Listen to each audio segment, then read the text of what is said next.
दिव्या को देखने लड़के वाले आए हैं, लेकिन उनकी बातों से लग रहा है कि वो लंबी लंबी फेंक रहे हैं। हमारे यहाँ 5 कार हैं, 7 बाइक्स हैं, फिर भी हम बस से आए हैं। वो क्या है ना कि हमें दिखावे का बिल्कुल शौक नहीं है।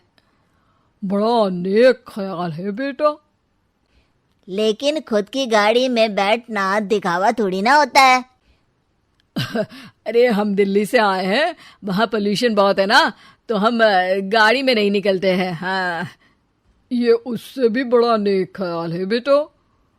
लेकिन अगर आपको पोल्यूशन की इतनी चिंता है तो घर में 5 कार और 7 बाइक क्यों रखी है? अरे इतने पैसे हैं, फुर्सत में क्या करेंगे, कुछ ना कुछ खरीद लेते हैं। अभी पिछले ही हफ्ते एक हेलीकॉप्टर खरीदने का सोच रहा था। तो क्यों नहीं खरीदा? अरे उसके पंखे हवा ज्यादा देते हैं, हमारी माँ को ठंड बहुत लगती है ना, अब बुजुर्गों का ध्यान रखना पड़ता है ना। अरे वाह वाह, ये तो बहुत बड़ा, ऊंचा और नेक ख्याल है। हम कैसे मान ले कि ये लोग झूठ नहीं बोल रहे हैं? अरे हमारा परिवार झूठ नहीं बोलता। दिल्ली शहर में किसी से भी पूछ लीजिएगा, हमारे बेटे का बड़े लोगों में उठना बैठना है। हाँ। अरे छोटो चुप रह, इतने बड़े लोग हैं, झूठ क्यों बोलेंगे? हमारी फैक्ट्री है, और ऐसी फैक्ट्री कि यहाँ ग्राहक आया, इधर सामान बनाया जल्दी जल्दी, और हम हर काम ना जल्दी करते हैं। हाँ वही तो, तब जल्दी जल्दी अपनी बेटी का हाथ हमारे बेटे के हाथ में दे दीजिए। दिव्या के पिताजी दिव्या के भाई छोटू की एक भी बात न मानते हुए दिव्या की शादी दिल्ली के इस फेंकू परिवार में करवा देते हैं। जब दिव्या ससुराल पहुंचती है तब आपकी कार्स और बाइक्स कहाँ है? मुझे बाहर जाना था किसी काम से। कार और बाइक्स? कौन सी कार और बाइक्स? अरे जब आप मुझे देखने आए थे तो कहा था ना कि आपके यहाँ 5 कार्स हैं और 7 बाइक्स हैं। हाँ हाँ, उस दिन थी, आज नहीं है। है? आज कहाँ गई? अरे जिनकी थी वो ले गए। मतलब वो आपकी नहीं थी? आपने तो कहा था हमारे घर पर है। हाँ घर पर थी, बाबूजी का एक पार्ट टाइम काम है, कार और बाइक धोने का। उस दिन घर पे 5 कार और 7 बाइक्स थी तो बोल दिया था। अरे झूठ थोड़ी ना बोला है, जैसा था वैसा बोल दिया। और वो हेलीकॉप्टर खरीदने वाली बात, वो झूठ थी क्या?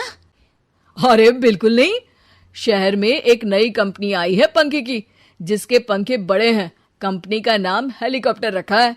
जब लेने गए तो हवा बहुत तेज फेंक रहा था, तो माँ ने बोला ठंडी लगेगी बेटा। वैसे भी दिल्ली में ठंड ज्यादा होती है ना। झूठ कहाँ बोला मैंने, जैसा था वैसा बोल दिया। हे भगवान, और वो फैक्ट्री वाली बात, इधर ग्राहक आया उधर सामान तैयार। अरे वो भी तो बिल्कुल सही है, मेरा ना पानी पूरी का ठेला है, इधर ग्राहक आता है उधर पानी पूरी बना देता हूँ। अरे झूठ कहाँ बोला, जैसा था वैसा बोल दिया। हे राम, मेरे तो कर्म फूट गए। आपने तो कहा था कि आप लोगों का बड़े लोगों में उठना बैठना है। अरे है तो, पहले मैं बहुत बड़े लोगों के यहाँ नौकर था, जब भी कोई गलती करता तो वो मुझसे उठक बैठक लगवा देते। हो गया ना बड़े लोगों में उठना बैठना। दिव्या अपने साथ हुए धोखे पर रोने लगती है और ठान लेती है कि वो ससुराल वालों को लाइन पर लाकर ही रहेगी और उनकी ये झूठ बोलने वाली आदत छुड़वा कर रहेगी। आप लोग खाने में क्या लेंगे? करेला खा लूंगा। अरे मुझे तो टिंडे खाने हैं। कद्दू खाऊंगा। अच्छी बात है, खाने के टेबल पर मिलते हैं। शाम को जब सब खाने के टेबल पर मिलते हैं तो सब देखते हैं कि टेबल पर प्लेट्स में एक पूरा और कच्चा कद्दू रखा है, कच्चा करेला रखा है और कच्चे टिंडे भी रखे हैं। बहू, ये सब क्या है? ससुर जी के लिए करेले, आपके लिए टिंडे और श्रवण जी के लिए कद्दू। अरे वो तो दिख रहा है, लेकिन ये पकाया क्यों नहीं है? आप लोगों ने पकाने को तो नहीं कहा था, बस मैंने पूछा था क्या खाएंगे, तो आपने ये कहा था कि करेले, टिंडे और कद्दू खाने वाले हैं। ये क्या मजाक है दिव्या, तुम झूठ बोल रही हो। अरे मजाक कहाँ है, आपने कहा कद्दू खाएंगे तो खाइए, ऐसी थोड़ी ना कहा था कि पका हुआ खाएंगे। और वो आप क्या कहते हैं, जैसा था वैसा बोल दिया, झूठ कहाँ बोला मैंने। दिव्या की बात सुनकर, समझकर सब शर्मिंदा हो जाते हैं और उन्हें अपने किए और झूठ बोलने की आदत पर पछतावा होता है।